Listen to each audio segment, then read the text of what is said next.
Hello and welcome to the Cult Classic Society, where I, Timothy Martini, and Bobby Davis go through the films, books, music, and video games that we love. So first off, Bobby, how you doing? Yeah, man, I'm good. We're right in the thick of the Darts World Championship, so I've been quite busy. Not a lot of people love darts, but those who do, love it. So how long have you been watching darts for? Only a few years. It's one of the things my wife got me into. I was like, what are you watching darts for? What's that? Oh my God, it's amazing. It's like, I don't even know how to describe it, but like the thrill of like when they're level and they need one more set to win and they're level on legs and you're like, what the hell? Oh my God, it's so close.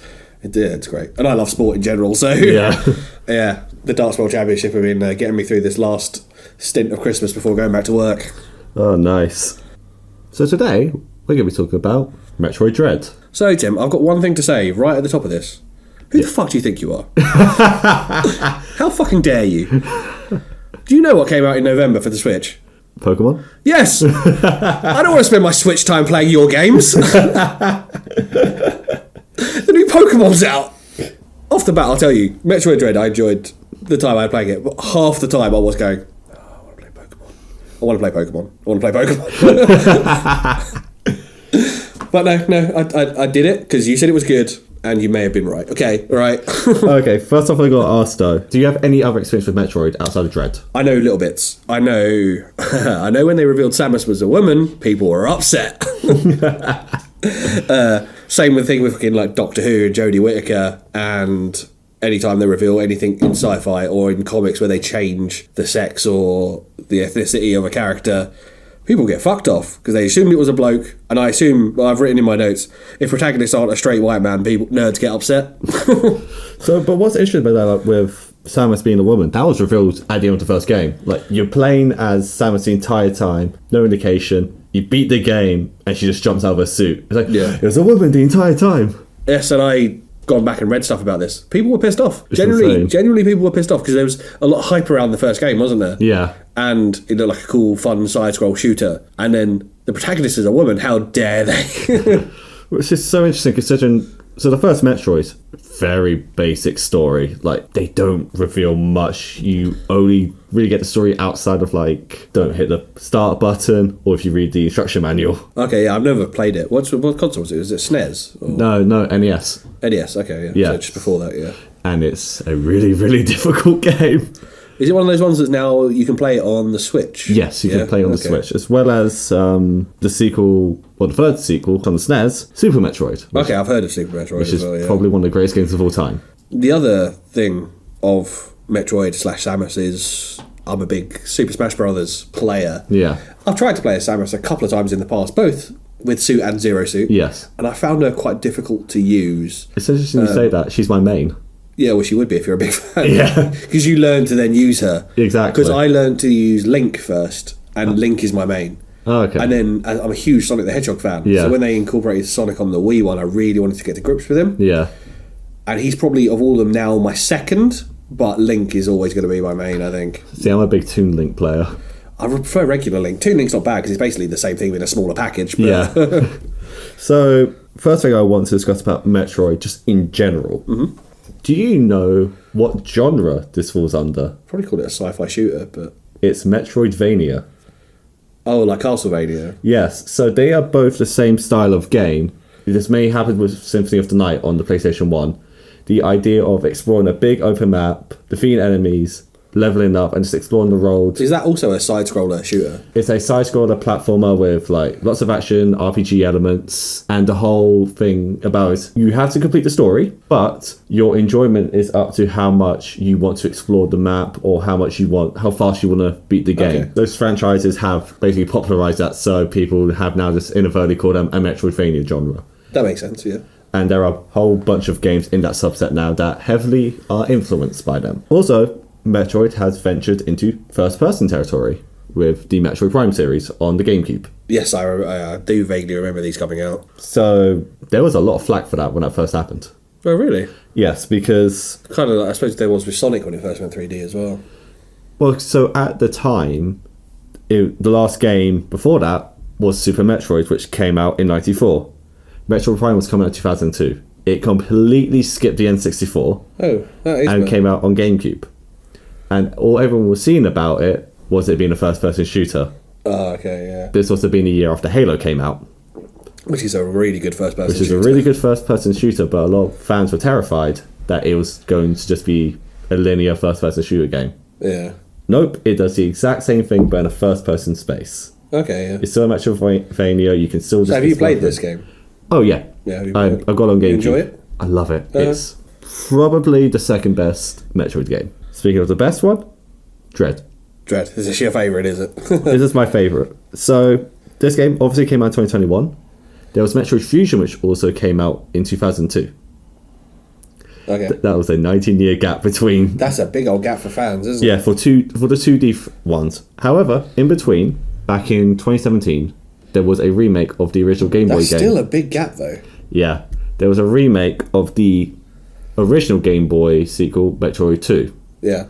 So that came out and I was like, oh, we might be getting something. There is. If you 100% the game, so there's an exclusive piece of artwork that shows the Chozos, which are the big bird aliens. Yes, yeah. Who are in this as well. Yeah, who are in this. Who are actually a race of aliens that adopted Samus. Okay. So she's actually part Chozo. Well, not part, she's just... No, they gave her like a blood transfusion. It's Oh, very really? complicated stuff. She has got Chozo blood in her veins. It's very weird. Jesus Christ. But there's an image of it that becomes corrupted, and it's basically saying soon. Okay. And then they announced Metroid Dread, which had actually 4 been in years development, which had actually been in development since 2007. Well, they had problems. Yes, the director of the franchise just constantly being unsatisfied with it. Okay. Until he handed it off to a new studio who developed Samus Returns called Mercury Steam. They're a Spanish-based studio. They have experience with Castlevania games as well, so they've already worked in that Metroidvania space. Oh, okay, yeah, that makes sense. So they were perfect for this. So for this, Bobby, normally how we would do this with anything else, the host would take the person, we would recount it all, like I would say my piece about it, you say yours. Mm-hmm. I want to hear your journey with Metroid Dread. Okay, so I think I did explain this to you before recording, and I'll explain it to the listeners. I found this difficult to play and write notes at the same time. Yes. It's a very quick-paced game, a lot of running, a lot of shooting. So my approach was, I'm going to play the game, and then I'm going to rewatch, because there's a million of them on YouTube. I'm going to watch someone play it and take notes about my memory of each part of the game. It was to me, was the only kind of logical way I could make notes on it. I'm sure other people would do it different ways. So, and my very first note, which is one of the few that I did before I gave up doing notes as I played, is the term physical amnesia is stupid. So, I understand that you need a way to get her powers off of her, to then give them back. But like half of her powers are to do with the suit anyway. Couldn't she just arrive in a basic suit and be like, oh, this was only a routine thing. I didn't think I needed all my good stuff. Oh, shit. So this is a common thing that happens. In Metroid Prime, you want to know how she lost all her good stuff? Go on then. She got slammed into a wall. And then it all just fell off. Yes, that's exactly how it happens. Man, that's... Yeah, just the term I thought was silly. Yeah. Like, physical amnesia. Because the thing is, it happens after the main villain of the game, Crimson Beak, beats the shit out of you. I would have accepted just saying... taking them? Yeah, him just taking the stuff to use as his own armour, as his own weapons. The other thing that's stupid about it is they call it a physical amnesia as if it's on her physical body, when all the upgrades are to do with the suit and the weapon. Yeah. Nothing to do with her physical body. Exactly. Doesn't make any sense. It's a very stupid idea. Right, so after that, you get this, I don't even know what he's called, the guide, who you punch into the machine and he starts talking. Adam. And you arrive at the first zone, I'm going to call it, called Artaria. Artaria, yeah. Artaria. And my first, after getting beaten up by, you called him, what was it, Crimson Beak? Ravenbeak, sorry, yeah. I said Crimson Beak, that's my mistake, but I will own it. Yeah. You start the side scroll and I'm like, okay, kind of controls I like, okay, I'm kind of figuring out what you can and can't do at this point. Figure out that you can really rapidly shoot if you hammer it. I was like, okay, this is a thing. And then quite quickly you encounter the first EMMI. Emmy, yes. Emmy. But the thing I found out about these, it's a quick time event if they catch you. Yes. The timing is really difficult. Yes. Because it's a split second, right? And normally with a quick time event like this, the signal is a split second, but you get like a second after. You don't. You hit it or you don't. Yeah. Oh my God. I think I probably got about 3% hit rate on these. So whenever they caught me, I I barely ever tried sometimes because like they're going to kill me. I'm just going to go back and.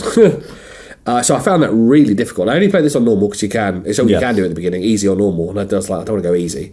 I want to go normal. I consider myself quite good at video games. So I was like, I'll go normal. So I found that quite difficult. But quite soon after this, you find the first, I don't know what they're called, but the eyes that give you the Omega Cannon. That's Ravenbeak trying to make his own Mother Brain, which is a big villain from the first Metroid game up until Super Metroid.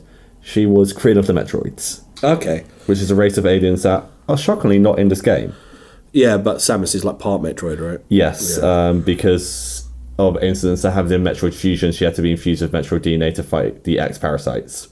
Okay, right. Yeah. After defeating the small brain with the eye, you get the Omega Cannon. And the first thing I thought was, this is fun, because it's got like the Gatling gun version. Yeah. And then it kind of gets stripped off you the second you beat the Emmy. Yeah. Which is the first one. You don't even need the Gatling gun to take down the armour, which you do later on. Yeah. You just need the blast.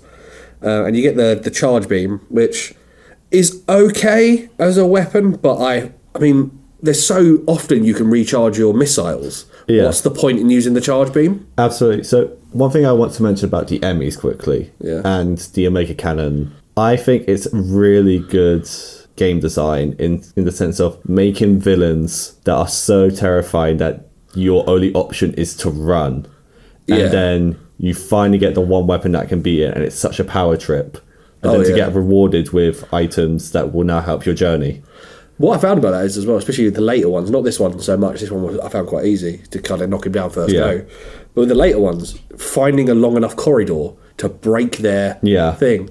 So half of it is still like, I've got the super weapon, but fuck me, I've got to run and find somewhere. Yeah. And the later ones that could take a real battering from the Gatling gun style version.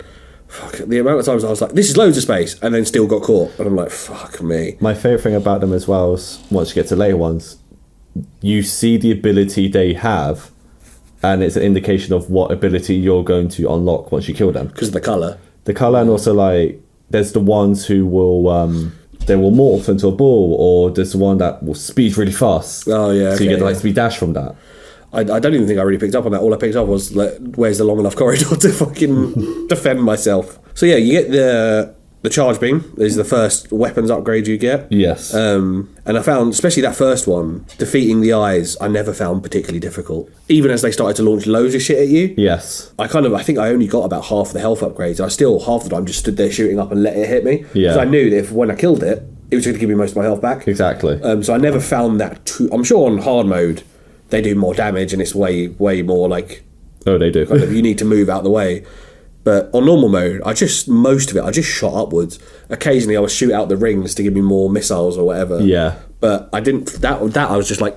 Through attrition, you could just stand there and kill it. Like, that worked out for me. And then soon after that, you pick up, still on Altaria, you pick up a suit upgrade, which is the spider magnet, which is the one that allows you to climb the blue walls. Surfaces, yeah, that's after defeating the first Emmy on that world. Yeah, I mean, again, notes here. Yeah.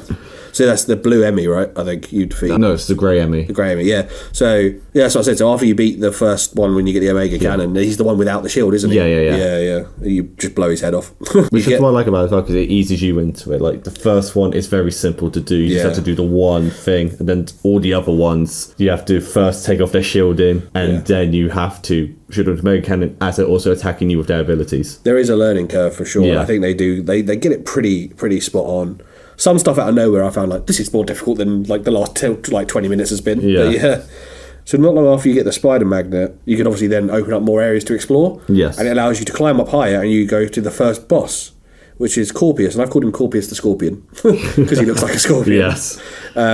This took me a few goes. I didn't find it very hard. Once I got his pattern after about 3 or 4 goes, I had him. I found it quite easy to duck and maneuver around his thing. He hit me a few times, but nothing too crazy. And I found him, fairly easy. I think as a first introduction boss, he's really good at that. Yeah. And he helps you to understand your abilities, especially the spider magnet, hanging onto the wall. Yeah, to avoid the attack. Yeah.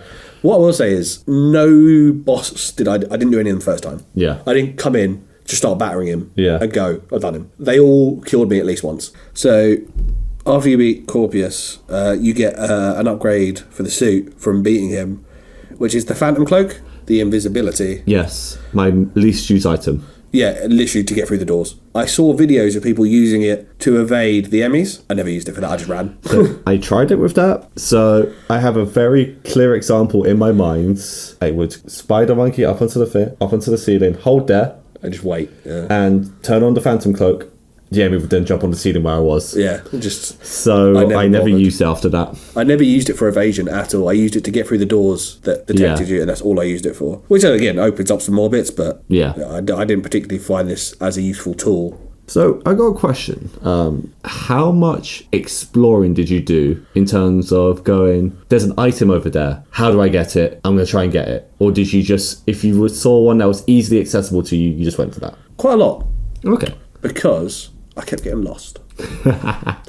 I think the only real indication that you're going in the right direction, sometimes there's like butterflies by a door. Yes. But unless you happened upon them, you didn't know where the fuck you were going. Yeah. So I got lost a lot. I didn't feel, and unless there was bits of dialogue that I was missing, but I can't, even when Adam was talking to you, he never said, you need to go to the northwest upper sector of this plane to find where you're going.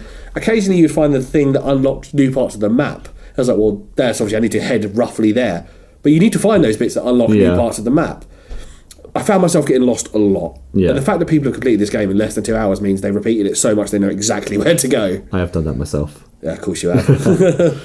Did you do it? Did you get a lot of the upgrades when you do that? So when I speedrun this game, I actually make it a challenge to go for as little items as possible. Okay. So this actually allows me to talk about like how one thing I like about Metroid is there are different ways to play it. Yeah. There's the explore, 100% get everything runs. There's different kinds of speedruns you can do. You can do the lowest percentage possible run, because the thing about Metroid is they will make you get specific items. They're mandatory. You have to get some, yeah. Yeah. What's the lowest percentage? Is it like 12% or something silly? I think it's 5 or 6. Okay. And then other people will do any percentage speedrun. Where So if you happen to pause it, if you happen upon something and you want to grab it, fine. But obviously it adds on to your time. I do any percentage. Yeah. Because to me, there might be some items I might want if I feel like I've been hit too many times and I'm dying a bit too much, I will just have to pick up a couple of like energy tanks to keep going. So I'm a completionist. Yeah. I love completing things. So if I see an item, I try to get it. With this, I was aware, because we have a deadline for recording and stuff, that I only had so much time as well. So I'll tell you at the end how much time I spent on it and the actual time for the completion of the playthrough, because it tells you when you finish. But I will say that I saw a video of someone doing the last boss and he had double the health I had at the end. And I was like, if I had that health, I think I could have just stand there and taken half the attacks that were difficult to avoid and still won. As it was, I had to actually invoke some skill to beat them. So there's one thing we haven't mentioned in terms of gameplay, the parry mechanic. Barely used it. So I kept my distance and shot everything. I like it, but at the same time, when you're running around exploring, I feel like it just slows down the pace way too much. And I'm going to repeat a similar thing about another mechanic. I found the timing was weird. The timing wasn't right. I've played a lot of games where there's a parry mechanic and there's a natural feel of a timing of a parry. And to me, the timing was later than it should have been. So like I would press the button and what realistically I needed to do was press it half a second later, and I never got the timing down because it felt unnatural to me, the timing of the attacks. Okay. I don't know if it's like inbuilt from another game that I can't think of. Maybe because I personally found the parry mechanic very easy to understand, and like I knew how it worked. I just the timing was the timing. That's what I mean. The timing I got very instantly. Yeah. Maybe it's because I play a lot of games and I understand like with some games there's input delay, whatever. So I think my mind's like, okay, it's not going when I'm pressing it. Maybe I'm doing it too soon. Oh yeah, maybe I'm just doing it too late. It's just figuring it out. I liken it to WWE's like reversal system. I think that's probably where my brain goes though, because I've been playing those since I was a little kid. Like the PlayStation, the N64 ones, No Mercy, Attitude, and from the first SmackDown game. Even though they've changed all the buttons, the timing is still very like the same. So even if I play them, not that I play them very often now, but if I do ever find myself playing them, having not played them for over a year or whatever, the timing is still the same. And I've found that quite easily I can pick those games up and reverse stuff. Whereas this, and I think it probably is my muscle memory from those wrestling games, the reversal timing feels odd to me, but the parry, as you'd call it, So back to where the adventure, post the Phantom Cloak, you get to go on the little train and go to the new zone, Kataris. The idea is you get there to reroute some lava, so then you can move straight on to the next one in terms of story. You actually don't have to spend much time there, although I did have a lot of looking around. And that's where you find the wide beam, the triple beam. As I called it, the triple beam. It's called the wide beam. And I like this because it meant I could shoot way more things from different angles. Exactly. Having that top and bottom beam meant that I could stand back and shoot over a ledge or under a ledge. You don't have to aim down at certain enemies. You just immediately hit them. And the ones that are as big as you, that are on the level, get 3 hits as opposed to 1, killing them, obviously, 3 times as quick.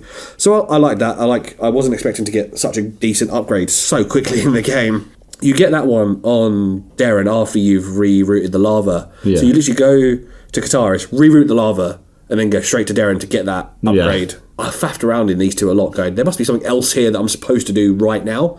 There isn't. You need to do that to go back to Kataris, and where you've moved the lava, you can now access the room to get the Omega Cannon again. Yeah.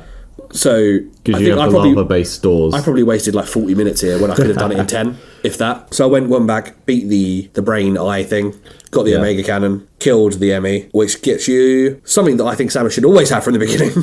The Morph Ball. Yeah, I was so shocked that it took so long to get it. Because the Morph Ball in the first Metroid, it's the first thing you get where, I kid you not, you start in the first Metroid, you're literally in the middle, you go left, you get the Morph Ball. You get it in 5 seconds. Well, the thing is, as well, it's just iconic to the character. Yeah. So, like, anyone who's good at playing as Samus on Smash Bros. Is also good at using that Morph Ball version to get around and hide and avoid and jump. And I think, apart from having an arm cannon, is the thing that's most synonymous with the character. Yeah. Is that she could turn into a tiny little ball. Exactly. And she's not a blue hedgehog. So, you know, I was surprised that it took getting to the 3rd area to get it. But we've got it now. We can kind of roll around. I remember seeing like little bits of the map and I was like, oh, if I had that ball thing that she's meant to have, I could get under there. I must get it at some point, and obviously you do. So you stop by there to take him out, to take out the Emmy, get the Morph Ball, and then you go straight back to the first place. Yeah. So what I did find about this, if you're not exploring, you're just jumping from zone to zone quite quickly. Yeah. So I assume a speed run that you've done,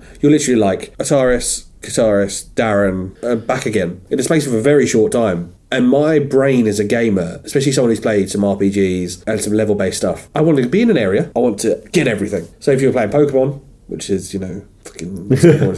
you're in that first zone, you want to capture, say there's 6 Pokemon, you want to capture them all, you want to beat every trainer, you want to move on. Yeah. You cannot play this game like that. No. You have to jump, and jump back. Because half of the first zone, I came back to this after getting probably 2/3 of the powers. Still couldn't access most of it. It's like, oh my god, how much more do I need? And it made me play in a different way. Not that I didn't enjoy that, but my brain wanted to go, clear the area. And you can't. It's what I like about it, though, because you will go to one area, there'll be a bunch of things that you can't do, and then you'll go to like all these other areas, get all these items, come back more powerful, and it's like, okay, now you can explore certain things, and there are more things you can do here now. Still not all of it. Still not all of it, because then it's that teasing. It wants you to keep coming back and exploring and keep you in that breaking world. Down each area. Yeah. If I had more time, I probably would have doubled my time playthrough, but I would have found everything, I think. Yeah. I would have done it, because that's how I play games. So you get them all four, you go back to Ataria, sorry, I keep calling it Ataria, and you get another suit upgrade quite quickly, which is the Varion suit, which is for the heat, but not the lava, and not the cold. No. So just the base heat. Just the base heat. Which, quite handy to get that. You're still fairly early in the game, and I did find myself in some of those hot rooms going, running back. You literally go back to Ataria to grab that, to then head back to Kataris to get through a hot room to fight Craig, who my phone, when I was trying to make notes, kept calling Craig. Yeah. He's not Craig, he is Craig. More difficult than the first, especially working out the pattern of how to actually hurt him. So the first bit I found quite easy. Shoot him in the face. He's getting hurt. You can tell he's getting hurt from the shot in the face. Take out the puke balls. Yes. Fine. First bit, I think I did that second time, once I figured out his pattern. Second one, I initially thought the things he shot into the wall. So you get sent down to the lower bit to kind of his stomach level, and he's got these weird holes in his stomach. Yes, 3 holes. It's quite easy to keep those attacks away from you. You just keep blasting them with missiles. Yeah. And actually, some of them, when you blast them out, they give you missiles and top you back up. Yeah. So you can just stand there, go bang, bang, bang, bang, bang. It's how to actually do much damage to him, because the stomach clearly does damage to him. But not enough. But then they start shooting these things, and I'm like, oh, you have to jump up like a ladder. Yeah. No, you do not. They hurt you. So no, you can jump up like a ladder. Oh, I tried that and I just got hurt every time. Yeah, it's a really finicky timing, because I have done it that way before. Yeah. You jump, then the little like thing that you can magnetically hold on to comes up, so you can go up there and get more pot shots. So as far as I could tell, when you use the blue spider mechanic to lift you back up and shoot him in the face, the face does more damage than the stomach, Yes. but the stomach's easier. Yes. So my thing was take 6, 7, 8 pop shots at the face before he starts to do the proper big things and just drop back off. Yeah. I was like, I'll take what I can. I'd rather just sit. I was actually crouching in the bottom left corner, shooting the stomach and shooting the things that come out of it, because I knew when he fired, if I stayed crouched, it would go over my head. Yeah. So I just stood there, bang, bang, bang, bang, bang, taking out everything that come out of him. And only when it was easy did I jump up and go for the face. Yeah. I found that the easiest way to defend myself. That bit took me probably 10 goes. I think if I was to play again now, I could probably do it second go. Try to remember the pattern, and then I could do it. But figuring out the pattern and when to shoot and when to jump and when to go for the face, that took a while. So I've always found Kratos to be my least favourite boss in the game. Why is that? Because he's got weird belly buttons all up his stomach. It's it just feels like with the whole, as we were saying earlier, where he shoots Spice up and everything, it's not a very good mechanic. When you're up there shooting him in the head, like holding on, shooting him in the face, dodging the bones he throws at you, because there's like a slight delay with the magnetic cliff that you're holding on to. Yeah. It feels like I always get hit anyway, so it's just not. It's the bit when I'm speedrunning, I always dread. Good, nice pun. I played it very defensively. Yeah. And I think if you're doing a speed run, playing defensively really slows you down. Yeah, you have to play offensively. Yeah. And yeah, so it's a really just annoying part. I didn't particularly dislike him as a boss, but I wasn't trying to speedrun it. Yeah. I actually found that once I got into the rhythm of finding him, I found it quite satisfying to go, you can't touch me at all. So you beat him. That's it. I put here, some of that second part, I figured out through luck. Like, I went to jump, and it hit me once and did like half a bar damage. And my brain went, well, don't do that again. Like, don't assume that you can now jump up them. Just leave it. Yeah. Yeah. From him, you get the diffusion beam, which is the one that it ricochets kind of off of the wall and can blow through the wall. Yes. Only if you do a charged attack, though. Yeah. Because then it explodes, which means you can now open up bits of the map that were available by these little kind of, I called them like nucleuses. Yeah. That were like slightly buried in the wall that you can now blow up and then make yourself a little way through. Also, if a bad guy was hanging on the wall on the other side of the wall, you could kill him. Yeah. Which, when he couldn't hurt you and you could get health and ammo restock without any kind of danger, which was helpful. Now, once you've beaten him, you can go back to Daron, but through a teleport to take you to a new part. And quite quickly, I found a minute into being back on Daron from that side, you get a new upgrade, which you get from one of the statues, which is the ball bomb. They're just bombs, but I call them the ball bombs because you can only release them when you're in the ball. In the ball, yeah. And the best thing about them is they send you smashing through pipes, which is the best bit, which is a weird thing. You put a bomb on yourself and it sends you through a pipe. Yeah. But it's fun, quick. You could also use the bombs as a way to jump. Yeah, so you give yourself a little boost. Yeah. I did also like that if there's an enemy that was annoying me, if you cut up into a ball and like roll away, just drop bombs along the way. Yeah, exactly. Fuck off. That was quite a nice little thing. But after picking it up, you head straight to a new place on the little train called Barina, where again you pick up. Sometimes I felt like if you just followed the pattern, you're literally going pick up the next bit of suit or weapon, pick up the next bit of suit or weapon, pick up the next. So if you're doing a speedrun, I assume that's all you're doing, really. Pretty much. Your brain goes, I've got this bit, straight to the next bit. So after that, and I picked it up quite quickly, was the flash shift, which is possibly my favourite defensive mechanic, because it's one of those things that a lot of video games have, which is a dash. It's called dash in other video games. And it meant a lot of enemies just couldn't touch you. Yeah, it's great. Jump, dash, you're out of the way, you're gone. Very good defensive mechanic. And you get the flash shift, and then you get straight back on the train if you want to, if you're not going around picking up things. So in betweeny times, I am picking stuff up and exploring and getting lost. So I am, at this point, I've probably put in like 5 hours. Can I ask, when you say you get lost, were you getting frustrated and you're getting lost, or were you enjoying discovering things? If I was picking up upgrades on the regular, so missile upgrades, health upgrades, even the quarter health upgrades on the regular, I felt fine. If I didn't find anything for 10, 15 minutes, I was getting pissed off. I was like, where the fuck am I supposed to go? I'm not even getting anything from getting lost. Yeah. So sometimes you got lost and you were like, at least I'm gaining extra missiles, extra health. I ended up picking up stuff that was for stuff that I haven't even unlocked yet. So it's like, you've picked up an upgrade for stuff that you can't use yet. And I'm like, great. I mean, good, because I've got it in the bank now for when I get to it. It meant that when I got an upgrade in the future, it's like, I had already like 7 of them already. And by the sounds of it, you could only get like 2 or 3 to start with. And there were points where I was getting frustrated and having to retread and not knowing where I was supposed to go. Because I don't think, aside from the weird butterflies, which again, you have to happen upon them. There's not like every door You go into a room and it goes, you need to be going this way. Yeah. You need to get to the right room that tells you where the new bit's going to be. Otherwise, you've got nothing. And I found that quite frustrating. I did find that it doesn't help you. The game doesn't help you until you get to a room. Sometimes it does, because one time when I got stuck, I went back to like mission logs and I saw like a thing from Adam. It said, "Go here." I was like, "Oh, it's that simple." I don't think I even looked that way at the mission logs, because half of the mission log is just going, "You picked up the suit, well done." Yeah. I don't remember. I remember getting frustrated and looking at the mission log, and it was just telling me stuff that I'd got. Yeah. I was like, okay, well, yeah, I know that. By no means does this mean that I wasn't enjoying most of the time. Yeah. Most of the time, I was like, you die.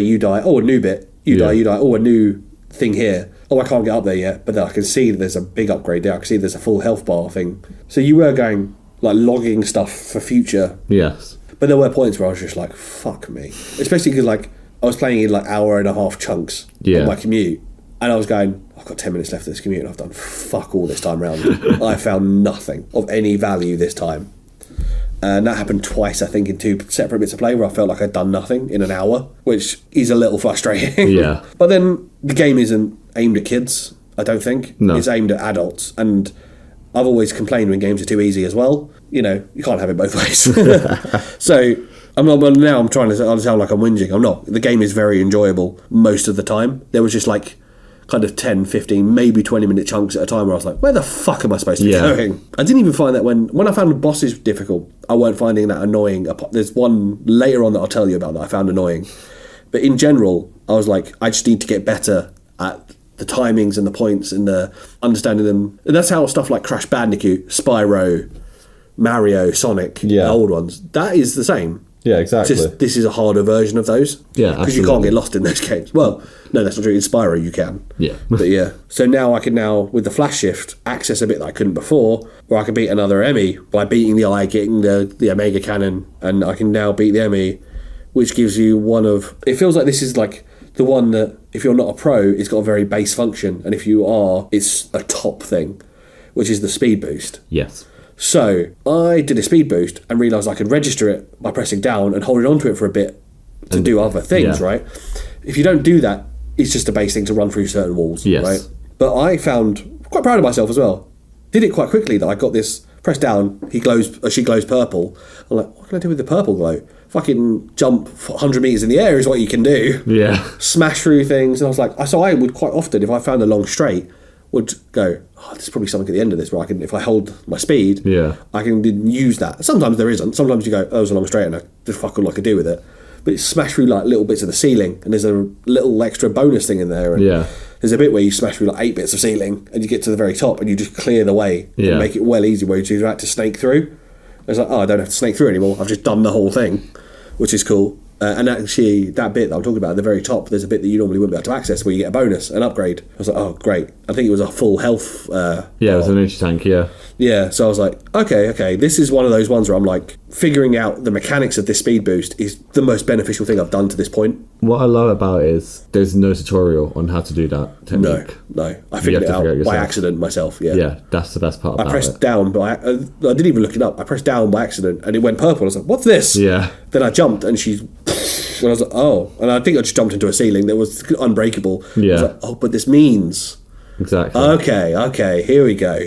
And I figured it out. I was quite pleased with that. I was quite pleased with myself for doing that. So what I did do, at no point when I got stuck, mostly because I played it on the tube and I couldn't, did I look at tutorials.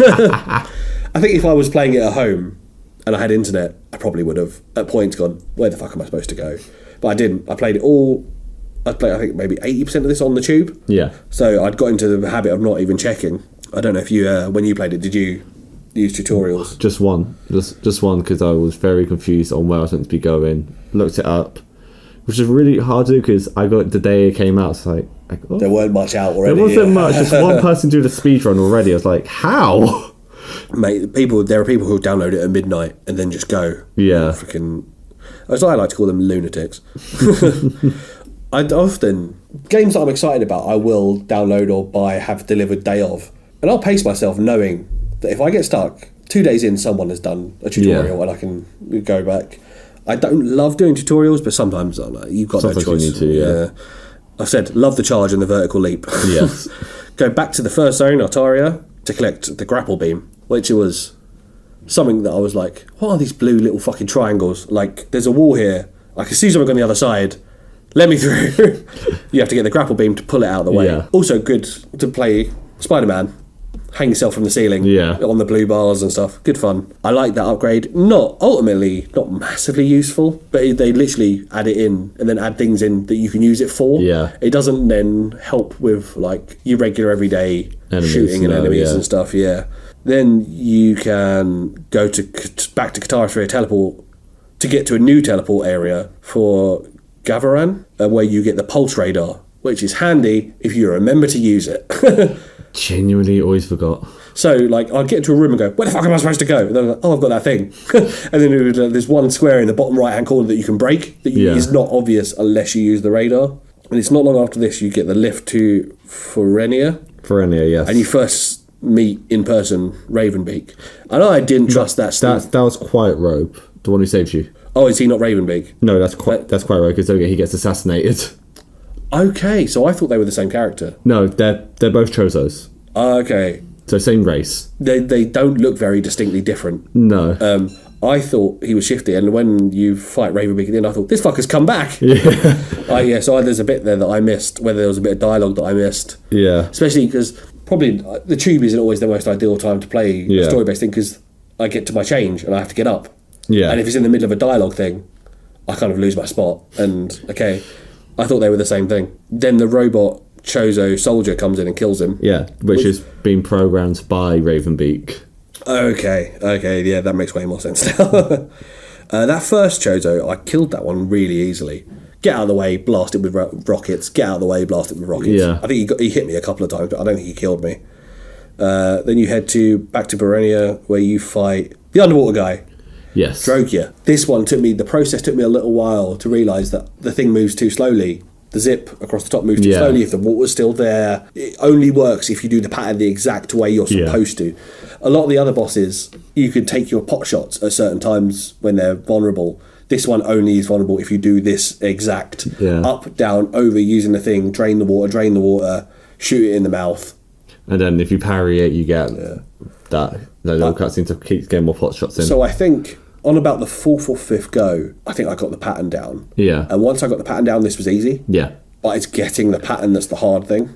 It's probably maybe even 10, to be honest. But it's the one boss fight where it goes, play it the way I want you to. You have to do it that way. And it's really frustrating. It's my least favourite boss in the game because of that. Craig is the one I have the issue with. Slows you down too much, but this one is boring almost. Yes, exactly. That's exactly it. It's boring. Yeah, so that didn't bother me. Again, I've got no affiliation with Metroid, so I don't expect anything from it. Having one boss that's like, play me how I want you to play me, didn't massively bother me. I beat him. I found it quite easy, and then I moved on. You get... What do you get from him? You don't get nothing from him, do you not? No, because I've written you go back to Gavaran before you get the super missiles. Yeah, I don't think you get anything from this one. So yeah, you go back to Gavaran, get your super missiles, which, I mean, it's just an upgrade to the missile. Yeah. You don't really, as a player, you don't have to learn anything new to use it. It just happens to you. Yeah, you just get stronger missiles. Yeah, which is obviously great. Then you go to a new area called Elon. So, just want to say fun facts about the super missiles. In every other Metroid game, they weren't like a stack on top. They were their own individual missile item. Oh, so you have the choice between the two. Okay, that is interesting. Because I can't imagine ever needing to go back to the less powerful one, unless there's a mechanic where you could accidentally destroy something you need. Well, also the super missiles, you get smaller amount around the map. Okay, yeah. And limited quantity, that's what. Okay. So it's a toss-up. Would you rather use more missiles or use that one super missile to kill a really strong enemy? But you're not going to get a restock for a long time. Yeah, exactly. Yeah. Save it for bosses. So this is one of my least favourite bits after this, because all the health upgrades and Metroid, I think it's the virus itself, they go blobby. Oh, the X parasites. Yeah. And you actually have to chase them. Yes. And then sometimes they reform new enemies. I'm like, give me the little purple crystals that just jump into my body, please. Yeah, so this is from a mechanic from Metroid Fusion, which this game is a direct sequel to. That's what it's known for. They're known for infecting people alive or dead and controlling the body. And yeah, that's how you had to do it in Fusion. The entirety of Fusion, that's how you had to get your stuff. Tim, I don't want to do the blobby thing for a whole game. So I'm not, I found that just annoying, actually. Like, Yeah. it wasn't a bad necessary mechanic. I understand obviously there's a curve to make the game more difficult. Yes. But it's like, no. You've just been throwing purple crystals at me. I want those back. Thanks. So you then get the plasma beam upgrade, which is where it turns the regular gun into like green plasma. Yes. Rather than, I don't know what it was called before, just like an energy. Just energy, yeah. That was good because it just killed things quicker. The next Chozo warrior you come across, he's a jumpy bastard. Yes. And he's got a shield, and I found him a bit more difficult. Yes. And he also does the thing where he gets on the wall and blasts black energy at you. Yeah, because he's been infected with the X-Parasite. Yes, so I found him more difficult for that, only for that attack, really. Yeah. Because, and this is the thing that I want to say about timing again, the double jump is shit. Yeah, I would agree with that. Every other game you play, a double jump, you do at the very height of a jump. This one, you do a split second after you start to come back down. So you kind of have to do a little arch, and then you go again. In water, it doesn't. In water, it seems that you can just press it whenever you want, and he stays up. But You had to get an upgrade for that. yeah. But the double jump timing, I found really awkward. Once I'd learnt it, it was fine-ish. Yeah. But even then, my instinct was still always to do it at the very top of a jump, and it wasn't right. But as you're saying, like, in these like, mini-boss battles with the Chozo Yeah. warriors, I never used a double jump as a defensive like, evade. Yeah. I would jump phase shift. So what I was doing was, as he was about to do it, jumping in the air, Yeah. then hoping that as he fired, I would drop below it and then run forward. Yeah. And then if it was still slightly off-timed, I would still be running forward at Yeah. that point and be underneath him, shoot upwards where he's clinging onto the wall and try to take him out that way. Yeah. That was what my most of the method I found for the Chozos. I only occasionally got myself stuck needing the double jump above the beam already. Because I was trying to time it so I was dropping as he fired. I mean, there's, again, unlike the water boss, you can give yourself different timing. So yeah, that's the technique I used by kind of dropping out of his way. I said about the double jump, you actually don't get the double jump until you beat him. It's you beat him, go back to Gavorian, and then you get the double jump from a statue there. And once you get it, you can then access another one of the, I'm going to keep calling them the brain eyes. You can find the room that he's in, beat him, and get his Omega Cannon power to beat the Emmy, which is the one that you beat to unlock the ice missile. Yes. So I got the ice missile, and I was partially enjoying it, partially disappointed with it, because I thought it was fun to freeze the enemies. I wanted it to do some stuff to the environment as well, and it doesn't. Freezing bits of the environment, even temporarily, just for the visuals would look fun. Yeah. It doesn't do that. It just kind of puffs into ice and then disappears.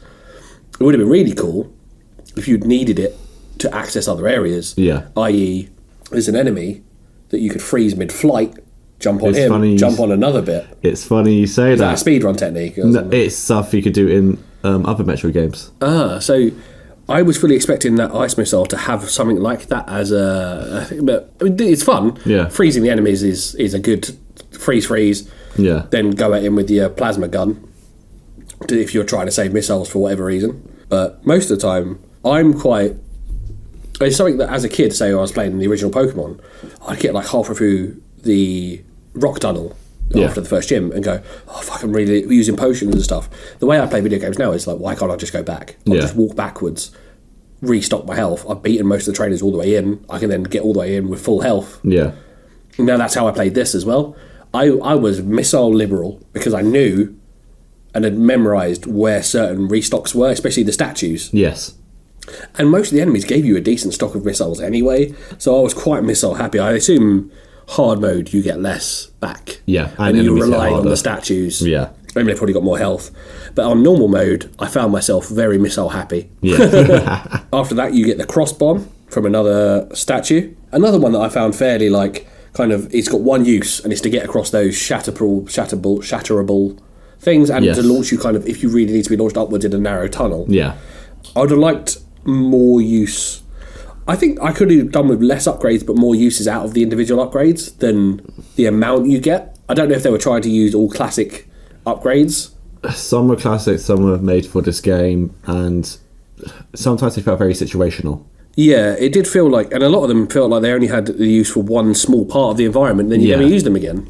No, absolutely. Like, as you said with the crossbow, there's like no combat need... Okay, there is sometimes, but even then you could just use a regular bomb. You didn't need to use a cross bomb for combat reasons. Yeah, and I mean, the only thing I could think if you were going to use it in a boss, if you needed to launch yourself across the bottom of the screen, if the enemy jumped, but there's never a situation for that. No. And if there was, I would use the dash, the exactly. Phantom. Anyway, you get that. You go off to Ferenia, which is a new zone at this point. Yes. Where you fight Eskew, who I called the Moth.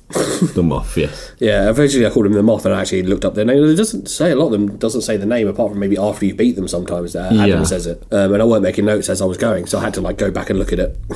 I found this for a boss at this stage quite easy. I think he probably killed me a couple of times, but not too much. The one I found most annoying was, at this point I was still trying to master the double jump, and he did the thing where the ball hits the floor and it goes the whole floor. Yeah. It's only a split second and you only need to hit one double jump to kind of avoid it. Sometimes I fell where I missed the timing of the double jump and hit the floor. That was probably the main thing that was slowing me down, killing it. Yeah. Aside from that, you are just running, dashing, and then just shooting him with missiles. Yeah, it's a very simple boss fight. Yeah. I think at this point, maybe they threw that one in to get you to go, okay, you've got all this stuff now. Figure out how to use it as a combo. I think it's also to give you a power trip as well. Yeah, you're like, fuck this thing, I can just ice it and then blow it up. Exactly. Then, so from him, you get the storm missiles, which, although fun, are impractical. Yes. Because I found myself in bosses going, I should use the storm missiles. But by the time I've turned around, loaded it, it's taken aim and fired 5 missiles. I could fire 5 ice missiles. Yeah, exactly. And the ice missiles are more powerful. So it's a fun way for the door mechanics for later on where you have to hit 5 targets at the same time. But I found in terms of a boss battle, I never used it. I went straight to the ice missiles. Yeah, so on my third playthrough, I was messing around with storm missiles because it's meant for combat, let me try it out. And it feels impractical because you're losing your mobility. You have to be still. Yeah. There was guaranteed 5 hits with the storm missile, but you were on risk of getting hurt. Yeah, exactly. Yeah, for sure. And especially if you're doing a speedrun, I imagine, and you're not getting all the health upgrades, every bit of health is kind of really essential to you. Yeah. Yeah. After that, you get the space jump, which is the unlimited double jump. Now, I did find, if I got the first double jump, I found it easy. And I don't know if it's this because my brain then adapted to the pattern, or if it was actually, you had a wider margin for error in the post that. I don't know. No, I think for me, it's just... I think it was the pattern. In my mind, when I think about it, no, it's that pattern. Okay, so maybe I was getting the pattern better. I did find, if I hit the first one, I tended to be able to hit them constantly. Yeah. So that was handy as well. Getting away from the Emmys with that was just I'm going all the way to the top. Fuck off. Now you go back to Kataris, which but you do it you go via Arteria first, which is now all frosty. Oh, sorry, I skipped one thing. You go to Barunia first and get the gravity suit, which is the one that allows you to move through water like you're moving normally. Yeah. Which is really good. And then you get the space jump, which then allows you to jump upwards in water as well. Yes. You get unlimited jumps in water, so yeah, that's really good. And then you go to Frosty Artaria. And you have to go to Kataris to defrost it by beating experiment number Z58. Yes. Who's like a big octopus thing, or not even octopus, just like a big virus thing around the mechanisms for letting the lava flow. This one took me a while for two mechanics that he did. Sure. The swipe mechanic, when he's reaching down and just swiping left and right. First one's fine. But then he does the cross When he does the cross one, I fucked that up so many times because if I didn't hit the double jump perfectly, he got me. In the second part where you're fighting him, he sends loads of wind at you, and then these waves of power, purple, pinky power stuff. And I found myself, even if I managed to get the double jump and get over the high ones, I was crashing into the ones that were coming next. Yeah. Because you have to pull yourself backwards and then keep running to avoid being sent back into the wall. It's really difficult. No, that bit I always get hurt because when you space jump up to basically Flappy Bird it, you fall down so slowly that you don't make it to the next gap, so you get hit by the wall anyway. Yeah, it's so difficult. I think the time I ended up finally beating him, I got through it without getting hurt, and I was so oh my god, this has to be the one, this has to be the one. It took me loads of times. I eventually did it, but that energy, the wind and the energy really fucked me. That took so long. And then you got to go back to Artaria, which is now not frosty anymore. Yes, because you melted it off. Yes. And you can get what I've called a suit/weapon upgrade, which is the screw attack. One of the most iconic weapons in the game. It birthed Screw Attack Entertainment, if you ever watched them back on YouTube. No, I didn't. No. So they were like a YouTube personality. They would review games and everything. They based off Screw Attack, the attack. Oh, that's nice. I do like when... The amount of bands that have got their names from Simpsons references is unreal. Everyone knows Fall Out Boy, but there's a ton of others. The screw attack, might be my favourite thing because it kills everything in an almost instantly. Yes. Yes. So like even ground enemies, I was like jumping on them using like Sonic using screw attack. Yeah. Just killing everything that way because they died in one hit most of the time. A couple would take two, but that screw attack is good fun. Then I went back to Feneria, but via a new place called Hanubia. You have to go there to get to the right part of Feneria to beat another Brain Eye, Yeah. to get another Omega Cannon boost, to beat another Emmy.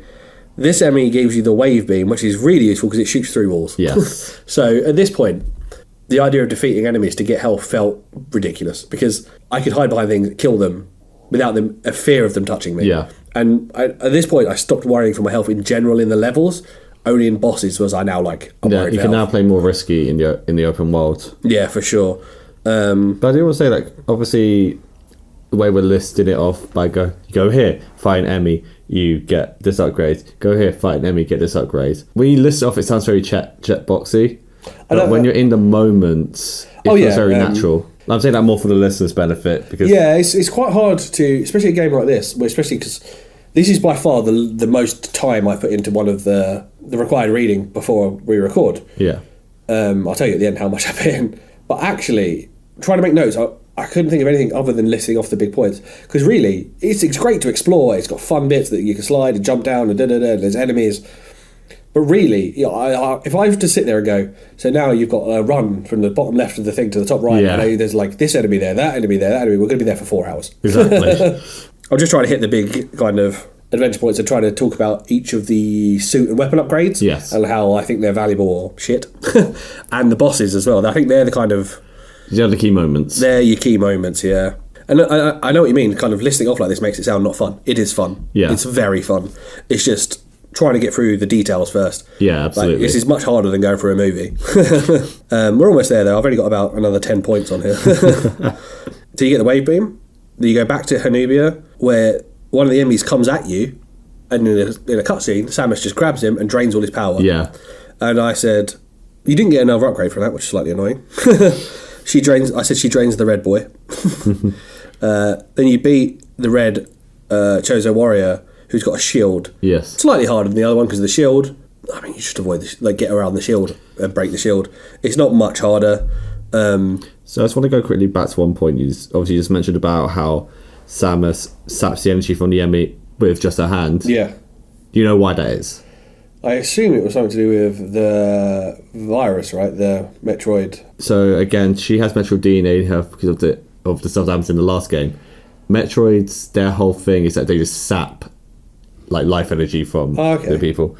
So that's what she's slowly becoming a Metroid. Which is the most hilarious thing, considering every other game has heard her killing Metroids. Yeah, well, she can always take the best bits of the Metroids. Yeah. With great power comes great responsibility. I can't remember who said that. Someone did. The next upgrade you get just after that is called the Power Bomb, which I thought we were going to start wrestling, and no, it's not as fun as that. It's just like a blast that kind of wipes out certain things in the room. Yeah, not really a power bomb, because if you could start power bombing the Chozo Warriors, I'd have been having a different game. Now off to Itarash to kill Bird Boy. Yes.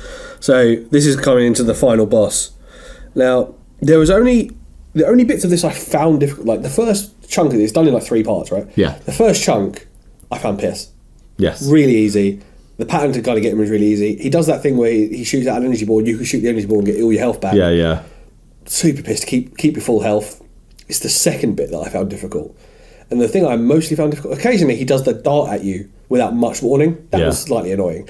But when he shoots the gun round in a circle, right? If you don't hit that double jump right, you're getting damaged. Yeah. And sometimes he'll do that 3 times in a row, and that's half your health gone. Yeah. You're like, oh shit, me. And if I got the full health like I saw the guy in the video, I think I would have just stood there and started shooting. Let him hit me and just shot him, because I think you could do a lot of damage if you're just shooting him while he's doing it. But because I didn't have that much health, I had to avoid him. Which took that middle portion took me so long. Also, some of the QuickTime events, like the first one is only 1 QuickTime event when you hit him, then it becomes 2, and then the third one you have to start firing missiles. Yeah. But it doesn't tell you that. You have to figure it out yourself. Yeah. Because otherwise you just get stuck in a loop of doing it over and over again. If you don't start shooting him as like midway through the QuickTime event, pressing shoot, nothing happens. You know, first, every time I get into one of those QuickTime events, I'm just automatically shooting. See, I didn't know that was like most QuickTime games. You don't You just do what they tell you to. On a Metroid, it lets you keep shooting no matter what. No, yeah, I didn't. Yeah, I never figured that out. That's the only time I found that first bit difficult, was when I couldn't figure out how to do that. Yeah. Avoiding him and damaging him in regular way, easy. So I have a thing to say about this, because I've played this game so many times now. I'll take the number once we get there. So first attempt, kept dying. Second time I played it, second run through, I did it without getting damaged. I watched a video of a guy doing it without damage. It's really impressive. I was so proud of myself. So she's screaming at you, like, yes, I did it. Yeah, and I bet you this is the one where you'd actually gone and collected everything and had all the health and still do. Oh, no, this is like when I did this. I think I got like 25% on that run. Yeah. Okay. I actually can't remember the percentage of upgrades I got. So the second stint is much harder because of the jump. Yeah. But once I got through that, the last bit is really easy because you just shoot him. Hold down the thing and do the power, charge up and when blast his face off. When he gets infected by the X-Parasite. Yes, it becomes huge. Yeah, and you have your Metroid armor. Yeah. Which was the coolest thing ever. Yeah, she looked like it was like half natural. And then, boom. Yeah, you just hold that button down and you blast him until he dies. Yeah. And then the planet blows up. Yeah, so this bit I was like, oh shit, I've got to run. And there was a timer and I was like, oh fuck, this is going to be difficult. No, it wasn't difficult at all. No, so that's I had about a minute left to spare. That's a trope of every Metroid game. Yeah. The planet always blows up. I didn't know. Again, I've never played one, so. Yeah, then the X-possessed Quiet Robe appears behind Samus. Oh, yeah. Let's set the parasite to absorb all her Metroid powers so she can actually escape. Oh yeah, so she could actually use her own chip. Yeah. And yeah, that's Metroid Dread. That is, yeah. What was your completion time? So, do you want the time, because it gives you 2 times, it Yes. gives you the time including everything where you died and went back, or the actual completion window? I'll give you both. Give me both, yeah. The actual time from thingy, of playtime in that one when, assuming you don't die, is 10 hours. Okay.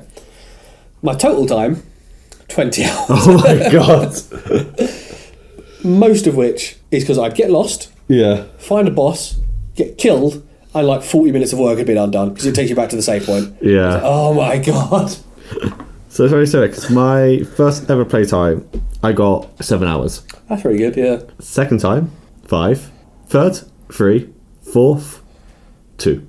Yeah, and that's close to some of the good records, isn't it? Yeah, and What the fastest time is? It's got to be sub 2, isn't it? Like 1:45 or something. 1:18. 1:18, Jesus. I got my most recent playthrough, hour and a half.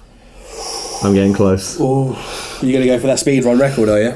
I'll give you your cartridge back so you can... I really enjoyed most of the time. There were times where I got frustrated, times where it felt like, please just tell me where to go. But the enemies are fun. Most of the mechanics, apart from the double jump, are fun. Is there a new game plus mode where you could just start with all the weapons that you've already picked up? No. That's a shame. Because imagine how you could blast through the game. That would be fun. I'd play another Metroid game for sure. I wanted to figure out I wanted to do some extra credit, as I always like doing extra credit. I know you miss it sometimes. But I couldn't really figure it out. I was looking, and without, short of playing another Metroid game, it seemed a bit difficult. And then I was like, hang on a minute, there's another game that I've got that she's in, Super Smash Bros. And I was like, I've never really played as her before. I know a friend of mine plays as her quite often. We mentioned him in the Streetlight episode, actually, Connor. He's very good at playing with Samus. And Zero Suit, for some reason. He's better. I think he's even better with the Zero Suit one. And I went and had a few games. Found it really difficult to use. I think especially if you play Smash Bros on anything, above normal mode, unless you've got the characters where you've owned their timings and jumps and attacks, everything's difficult. I know someone who can use Mewtwo and you can't touch him, and I tried to use Mewtwo and I'm shit. I can't do it. And I think Samus, I found, because my main is Link, I found Samus closer to Link than some of the others, but still some of the mechanics were difficult for me. I probably won't play as that much again.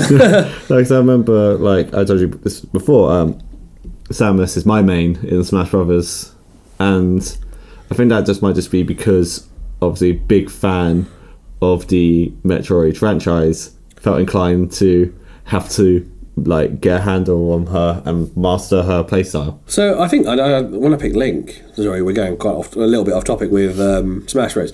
I picked Link because the first few times I played, I didn't really know who to use. I tried Mario and I didn't really like it. It probably didn't help. The first time I played against people who were really good at it. And then Link, I just managed to stumble upon his kind of jump and attack technique and the best timing for it quite easily. Yeah. And once I got that down, it was a matter of adding everything else kind of after that. Once you had one good way to defend yourself, I found Link quite easy to use. Yeah. Whereas the others I found quite difficult. Mario, like his best thing is if you grab and throw, he can throw really far. Yeah. But getting hold of people is a pain in the tits. So it's like, no, Link with his sword, I'm there. I think I had played as Samus a couple of times, but not. Yeah. I would never rank her even in my top 10 users. Fair enough. Donkey Kong before that. So, Bobby, what is my required reading for the next episode? So, in 2 weeks, I was umming and ahhing about this. We've got a little list of stuff, and I wanted to do another sitcom. I do enjoy sitcoms, especially British ones. And I was looking at the list, I thought, you know what? I think a lot of sitcoms, people have got some touch point for it. Like, even if you've only watched a meme on the internet, or an episode that your parents have watched, or you've watched, or stumbled across. This one really went under the radar, and I think it even won BAFTAs, or at least got nominated. But I don't think I know anyone who's watched a single episode of this, and I love it. It's called This Country, starring Daisy May Cooper and her brother, Charlie Cooper, but in This Country he plays her cousin. But they are brother and sister. There's 3 series of it, 6 episodes a series, I believe. I think there is a Christmas special, though, between 2nd and 3rd. Yep. So for next episode, your required read, I'm going to give you 4 episodes to watch, which I think shouldn't be too bad, only half hour each. Mandy from the first series. It's episode 2. Threatening Letters from series 2, episode 2. Family Loyalties from series 2, which is episode 6. And then Driving Lessons, which is episode 2 of series 3. They should all be, and I think, let me just double check, but I'm pretty sure they're all on the BBC iPlayer. Sorry I know we've got a couple of American listeners, I just don't know who you are, but that might be a difficult one for you to find. But give it a crack. If you'd like to follow us on Instagram, we are at CC Society Pod. And if you'd like to send us an email, we are ccsocietypod@gmail.com. Thank you for listening, and we hope you have a great week. We'll see you in 2 weeks for This Country.